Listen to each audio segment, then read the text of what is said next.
Alam mo ba na hindi pa tapos ang pagtatayo ng San Miguel Corporation ng napakalaking network ng mga expressway sa Pilipinas?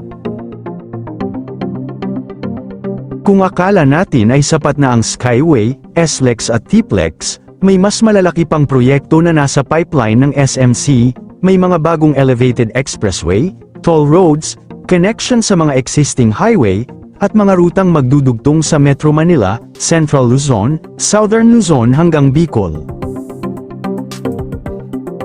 May project na maaaring magbigay ng bagong alternate route sa EDSA, may magdudugtong sa Bulacan Airport at Central Luzon, may aabot hanggang Bicol, at mayroon ding mga bagong highway sa Batangas at Pangasinan, kaya kung interesado ka sa future ng Philippine infrastructure, simulan na natin. At bago natin ituloy, kung ikaw ay bago pa lang sa aking YouTube channel ay huwag kalimutan mag-subscribe at i-click na rin ang bell icon para lagi kang updated sa mga bago kong upload video. Number 10, TPLEX Extension. Magsimula tayo sa Northern Luzon. Ang TPLEX Extension ay isang proposed expansion ng Tarlac-Pangasinan-La Union Expressway.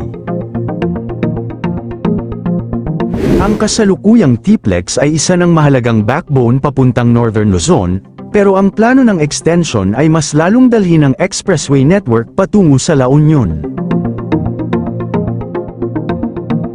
Sa pinakahuling SMC disclosure, ang unang phase na binigyan ng government approval ay humigit kumulang 59.4 kilometers, mula Rosario, La Union patungo sa San Juan, may mga planned interchanges sa Rosario, Tubao, Nagilian, Bawang at San Juan. Ang significance nito, mas magiging seamless ang biyahe mula Tarlac at Pangasinan papunta sa mas malalayong bahagi ng La Union.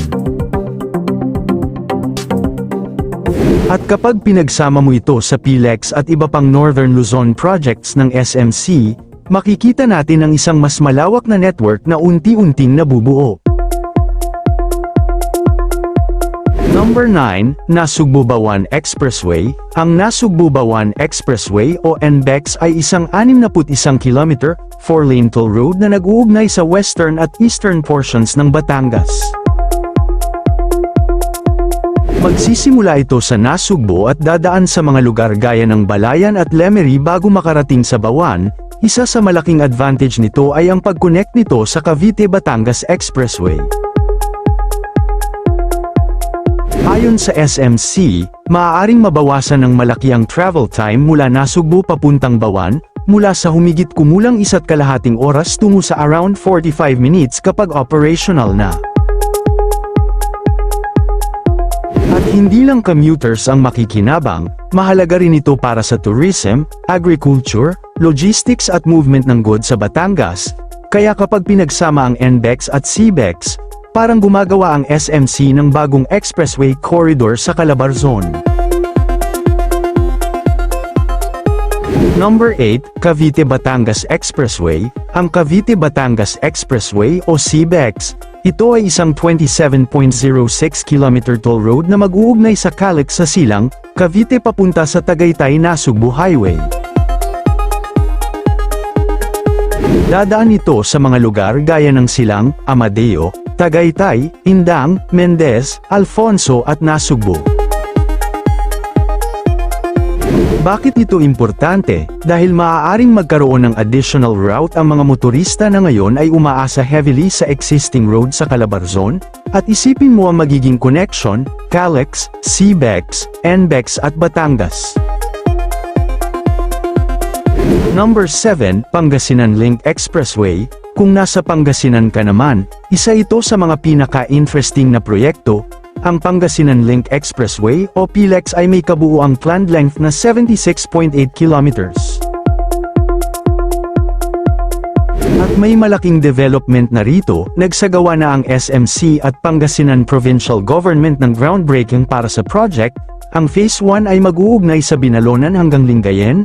May 3 major segments ito, Binalonan-Manawag, Manawag-Calasiao, at Calasiao-Lingayen. Kaya mas magiging connected ang eastern at western portions ng Pangasinan, at higit sa traffic, target nitong tulungan ang agriculture, tourism, negosyo at movement ng goods sa province. Number 6, Southern Access Link Expressway. Punta tayo sa Metro Manila. Ang SOLEX o Southern Access Link Expressway ay isang malaking elevated expressway network na may kabuuang planned length na humigit kumulang 40.65 kilometers. Kasama rito ang C3R10 Extension at Shoreline Expressway, pati mga planned connection sa Quirino at Buendia. May bahagi rin itong dadaan sa Delpan Bridge at Ayala Bridge connections, so kung matutuloy ang network na ito, hindi lang isang bagong road ang makikita natin, mas magiging interconnected ang elevated road system sa western at southern portions ng Metro Manila. Samantala, ang pangunahing naging issue ay ang pagputol ng mga mature trees sa Quirino Avenue at Rojas Boulevard. Noong May 2026, isinagawa ang voluntary suspension ng tree cutting habang nire-review ng DENR kung may mga punong maaaring mailipat o may save sa pamamagitan ng design adjustments. Number 5, Northern Access Link Expressway. Sa north naman, nandyan ang NOLEX. Ito ang isa sa pinaka-ambisyosong projects dahil ang concept nito ay gumawa ng mas direct na connection mula Metro Manila papunta sa Manila International Airport sa Bulacan at Central Luzon. Ang project ay may planned network na umaabot sa 136.4 kilometers. Kasama ang iba't ibang phases at sections, may elevated section na magkukonect mula sa Skyway Stage 3 area patungo sa airport, habang ang ibang sections ay magpapatuloy papuntang Tarlac at Tiplex. May planned segments na Bulacan-Guagua, Guagua-Mabalacat at Mabalacat-Tarlac. May phase 2 rin na maaaring magsilbing alternate route depende sa traffic demand. Number 4, Pasig River Expressway. Isa sa pinaka-controversial at pinaka-interesting na projects ay ang PAREX o Pasig River Expressway. Ito ay isang planned 19.37 km elevated and hybrid expressway na tatakbo sa paligid ng Pasig River Corridor, mula Manila patungo sa Taguig. Ang konsepto nito ay magkaroon ng bagong east-west route na maaaring magsilbing alternative sa mga heavily congested roads sa Metro Manila.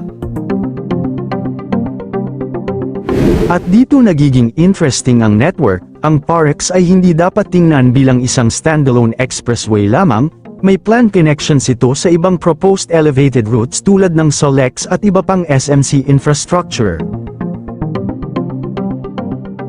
Kaya kung magtutuloy-tuloy ang mga interconnected projects, maaaring magkaroon ng mas malaking elevated expressway network sa Metro Manila. Pero mahalagang tandaan, ang status at implementation timeline ng PAREX ay dapat bantayan dahil hindi pare-pareho ang development status ng bawat bahagi ng proposed network. Number 3, SLEX Toll Road. Ngayon, ito ang isa sa pinakamalalaking proyekto sa listahan, SLEX Toll Road 5, na kilala rin bilang Quezon-Bicol Expressway. Ang proposed toll road na ito ay humigit kumulang 420 kilometers at ang destination, mula Lucena City, Quezon hanggang Matnog, Sorsogon.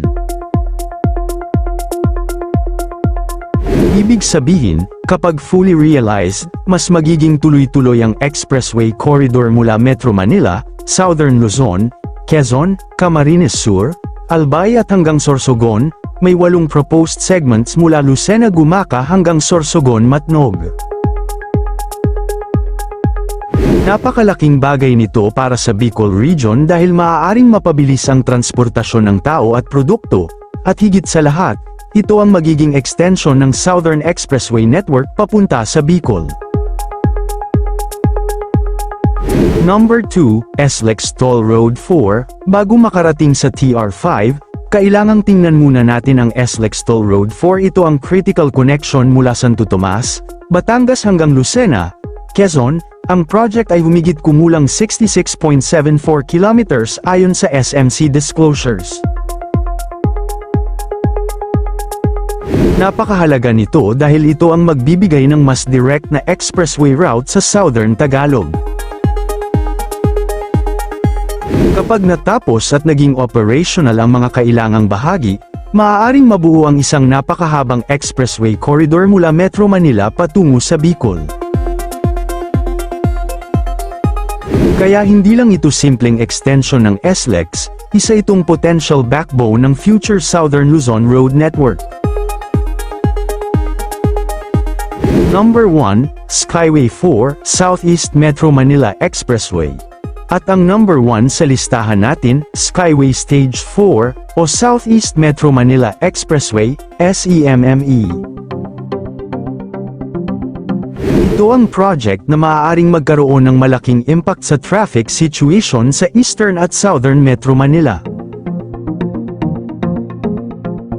Ang planned expressway ay humigit kumulang 32.66 kilometers, mula sa Skyway System sa Arque South, Taguig hanggang sa Batasan area sa Quezon City. At hindi ordinaryong highway ang concept nito, may combination ng elevated at upgrade sections. May planned exits papunta sa mga major areas gaya ng Ortigas Avenue Extension, Marcos Highway at Tumana area. Ayon sa SMC, kapag fully operational, maaaring umabot sa around 150,000 vehicles per day ang gumagamit nito. Ang biyahe mula Bicutan, Taguig papunta sa Batasan area na maaaring umabot sa halos 2 oras sa normal Metro Manila conditions ay maaaring bumaba sa mas mababa sa 30 minutes, depende syempre sa actual traffic conditions.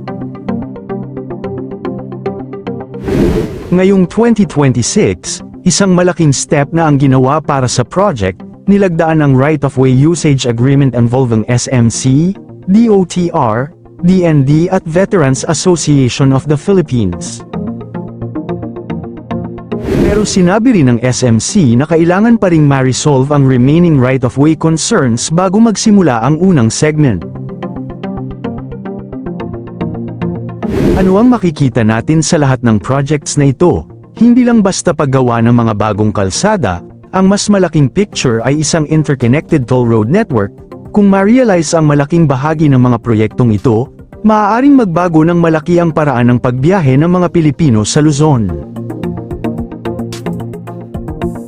Pero tandaan, future projects ang pinag-uusapan natin, may mga proyekto na nasa construction, may groundbreaking na, may nasa development, at may nangangailangan pa ng right-of-way, approvals o iba pang requirements.